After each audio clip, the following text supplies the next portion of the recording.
Before we dive into this thrilling tale of aviation, mild hypothermia, and museum cafes that redefine the word underwhelming, a quick reminder. If you enjoy fascinating places told with a healthy dose of Scottish cynicism, consider subscribing to Highland Explorer. It won't make you richer and better looking, but it will entertain you for a bit, which is the next best thing. Duxford Air Museum is a vast former RAF base in Cambridgeshire, now home to some of the most iconic aircraft in history. It is also, in winter, roughly the temperature of Pluto. When we arrived, it was -5, which is the perfect temperature if you're a woolly mammoth or a well-insulated biscuit tin. For everyone else, it's best described as brisk, with a high chance of frostbite.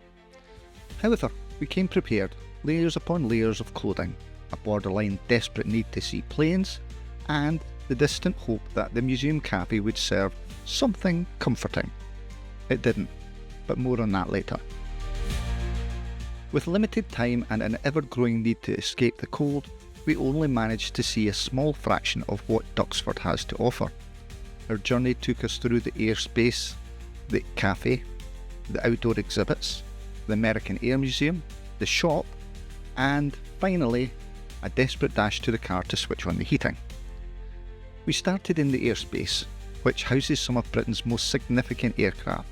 Here you can admire the Lancaster bomber, the Spitfire, and most importantly, a prototype Concorde. Because if you're going to freeze to death, you might as well do it while staring at an engineering marvel. This is one of the few Concordes still surviving in the country today. And crucially, this one you can actually step inside. This is an exciting prospect until you realise that air travel in the 1970s involved sitting in seats so small they'd make a Ryanair passenger weep. Still, it was worth it just to stand inside and pretend we were jet-setting millionaires instead of people wondering how many layers of thermals are too many. The Airspace hangar thankfully was reasonably warm, which meant we could fully appreciate the sheer scale of aviation history on display. Seeing a Harrier jump jet, a Vulcan bomber, and a Hawker Hurricane all in one place is enough to make you momentarily forget your frostbitten toes.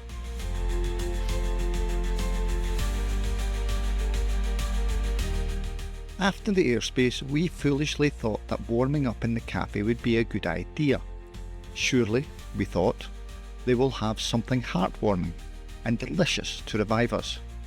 Perhaps a piping hot bowl of soup or a life-changing sandwich. No. The cafe serves food that can best be described as it exists. It was neither good nor bad, merely functional, the kind of food that keeps you alive but doesn't inspire joy. If you're desperate, it will do. If you have access to literally any other source of nourishment, you might want to consider it. Still, we were grateful for the chance to sit down and defrost slightly before heading back outside. Once our extremities were moderately thawed, we headed outside to the passenger jets, which were parked in the open air like some sort of frozen aviation graveyard. This included a BAE 146, a Trident, and other commercial aircraft, all sitting stoically in the cold. If you enjoy standing outside in sub-zero temperatures while gazing at old airplanes, this is absolutely the place for you. We lasted 10 minutes before our survival instincts kicked in and we fled to the next hangar. If Airspace was pleasantly cool, the American Air Museum was a full-scale Arctic expedition.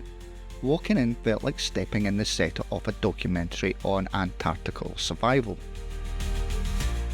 It is unclear whether this was a conscious design choice to give visitors the authentic experience of a high-altitude bombing mission over Europe. But if so, they absolutely nailed it. That said, the aircraft in here are phenomenal. The sheer scale of American air power is on full display.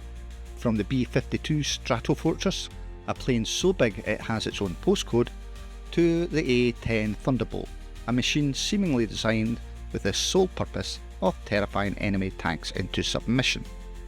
The SR-71 Blackbird, one of the fastest planes ever built, also resides here, and it's a genuinely jaw-dropping sight.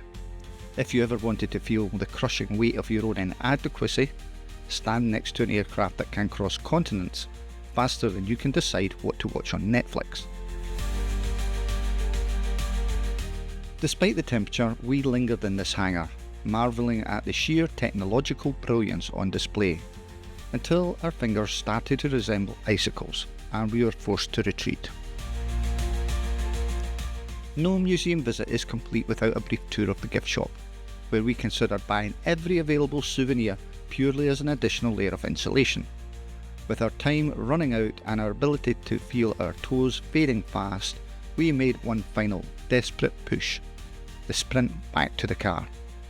There's nothing quite as exhilarating as the feeling of finally getting the heating on after a day spent in sub-zero temperatures. It was a moment of triumph, a victory over elements, and quite possibly the highlight of the entire trip. Despite the cold and the culinary disappointment, Duxford Air Museum is absolutely worth visiting. The exhibits are breathtaking, the history is fascinating, and the sheer scale of the collection is mind-blowing. If you love aviation, or just standing next to machines that make you feel tiny and irrelevant, this is the place for you. Would we visit again in winter? Probably not without heated jackets and an industrial-grade thermos, but would we visit again? Absolutely. Just maybe in July. If you enjoyed this, subscribe to Highland Explorer. It won't warm you up, but it will make your day slightly more entertaining, and really, isn't that what life's all about?